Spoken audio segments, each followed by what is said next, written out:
आज हम अंतर्राष्ट्रीय राजनीति में समसामयिक प्रवृत्तियाँ एवं मुद्दों पर चर्चा करेंगे, जिन्हें contemporary trends and issues in international politics के नाम से भी जाना जाता है। तो अंतर्राष्ट्रीय जो वर्तमान अंतर्राष्ट्रीय राजनीति है, उसमें समसामयिक मुद्दे एवं प्रवृत्तियाँ कौन कौन सी हैं, आजकल कौन कौन से न्यू ट्रेंड्स हैं वर्तमान अंतर्राष्ट्रीय राजनीति में।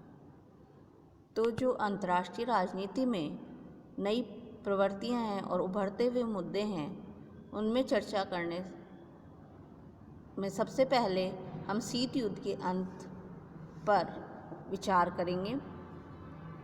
द्वितीय विश्व युद्ध के बाद में विश्व राजनीति की एक प्रमुख विशेषता थी, वो थी संयुक्त राज्य अमेरिका और सोवियत संघ के बीच शीत युद्ध की राजनीति। शीत युद्ध एक वैचारिक संघर्ष था, जिसमें उदारवादी लोकतंत्र, पूंजीवाद तथा साम्यवाद के बीच सर्वोच्चता प्राप्त करने के लिए संघर्ष था।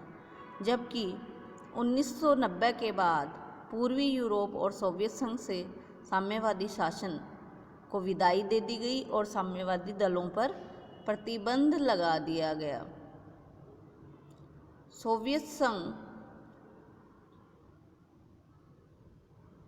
सोवियत संघ का अवसान हो गया और सोवियत संघ अनेक गणराज्यों में बंट गया और शीत युद्ध का भी अवसान हो गया। और शीत युद्ध के अवसान में यानी अंत में सोवियत राष्ट्रपति गोर्बाचोव की ऐतिहासिक भूमिका रही।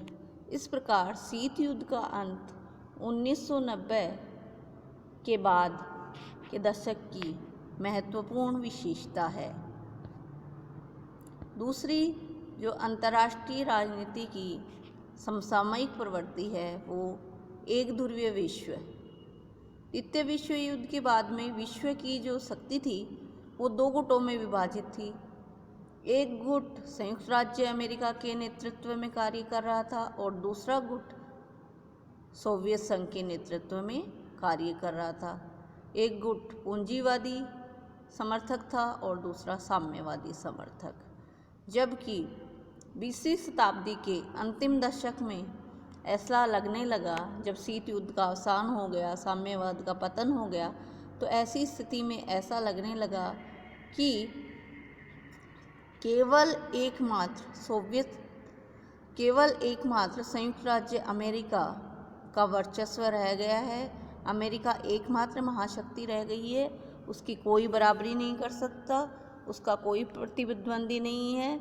पूरे विश्व में अमेरिका का वर्चस्व है और वही महानायक है। ऐसा लगने लगा ऐसी स्थिति में कि सारा विश्व एक ध्रुवीय हो गया है। एक ध्रुवीय यानी पूरे विश्व में शक्ति या महाशक्ति के रूप में एक बहुत बड़ा केंद्र केवल अमेरिका है। उसे एक ध्रुवीय विश्व कहा जाने लगा।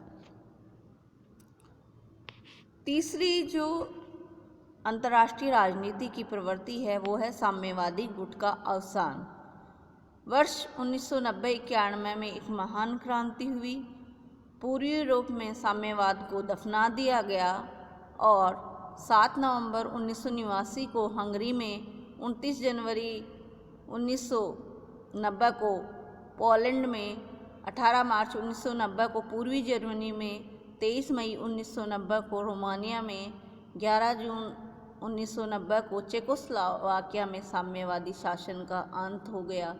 मतलब जो देश साम्यवाद के गढ़ थे, उनमें भी साम्यवाद का पतन हो गया इस 1990-91 की महान क्रांति के द्वारा। तो इस प्रकार जो अंतर्राष्ट्रीय राजनीति की जो प्रवृत्तियां हैं, उनमें साम्यवादी गुट का पतन देखने में आया। अगला है जर्मनी का एकीकरण। 3 अक्टूबर 1990 को जर्मनी का एकीकरण हो गया। बिना युद्ध और संघर्ष के 45 वर्षों बाद दो गुटों का उल्लासपूर्ण वातावरण में एकीकरण आधुनिक इतिहास की एक महत्वपूर्ण घटना है। यानी 3 अक्टूबर 1990 को जर्मनी का एकीकरण हो गया, उसमें कोई खून खराबा नहीं हुआ। 45 वर्ष बाद उल्लासपूर्ण वातावरण में और दोनों जर्मनी एकीकृत हो गई।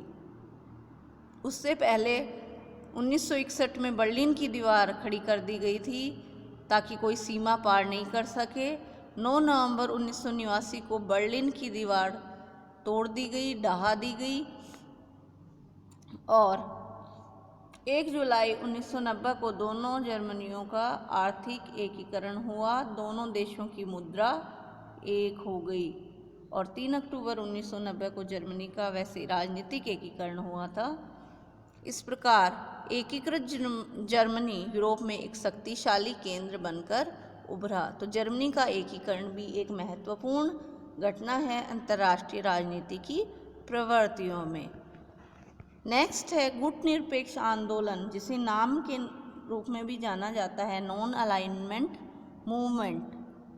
तो यह भी अंतर्राष्ट्रीय जो राजनीतिक व्यवस्था है, जो विश्व व्यवस्था है, उसमें नाम की प्रासंगिकता भी एक महत्वपूर्ण विचारणीय मुद्दा बन गया है, क्योंकि शीत युद्ध के अंत के बाद केवल एक ही गुट बचा, वो संयुक्त राज्य अमेरिका, सोवियत संघ का अवसान हो गया, साम्यवाद का पतन हो गया।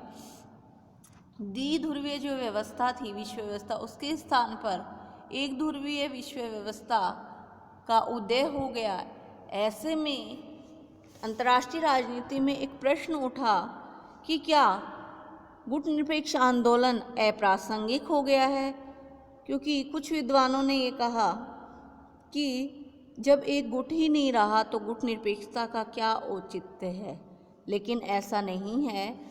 गुटनिरपेक्ष आंदोलन पहले से अधिक उसका आकार विशाल हो गया है। उसकी सदस्य संख्या वर्तमान में 120 हो गई है और पहले जहां उसके पास राजनीतिक मुद्दे थे, उनके स्थान पर यह आंदोलन अब इस आंदोलन का स्वरूप अब आर्थिक अधिक बन गया है। लेकिन यह आज भी प्रासंगिक बना हुआ है।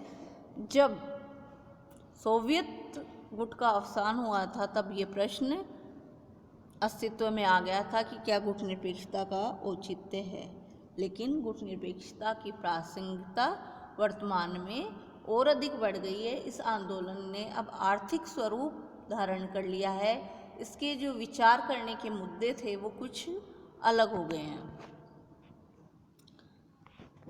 इसके बाद हम चर्चा करेंगे संयुक्त राष्ट्र संघ का बढ़ता हुआ परिवार।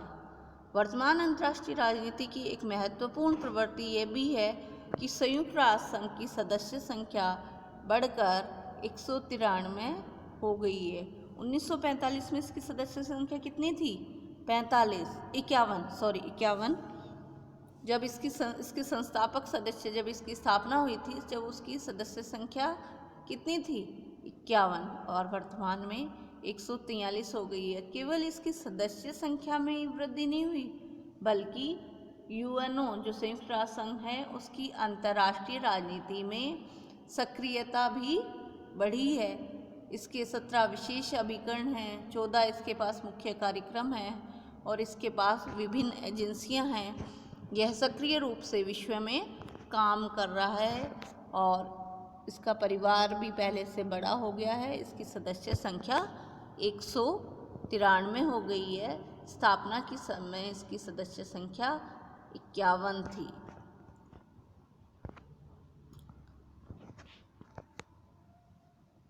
सैनिक गुटबंदियों का घटता हुआ महत्व, ये भी अंतर्राष्ट्रीय राजनीति की एक प्रमुख प्रवृत्ति है। जब शीत युद्ध चल रहा था, द्वितीय विश्व युद्ध के बाद की जो स्थिति थी, जब शीत युद्ध चल रहा था, उस समय सैनिक गुटबंदियों का जाल बिछाने की प्रवृत्ति थी और उन दिनों में नाटो, सीटो, सेंटो, वार्सा पैक्ट जैसी सैनिक संधियां अस्तित्व में आई।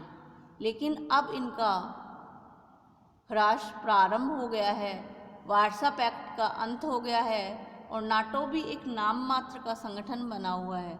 नाटो का स्वरूप अब सैनिक संगठन, जो द्वितीय विश्व युद्ध के बाद में जिस रूप में नाटो का गठन किया गया था, एक सैनिक संगठन के रूप में सामूहिक सुरक्षा पर आधारित, वैसा नहीं है।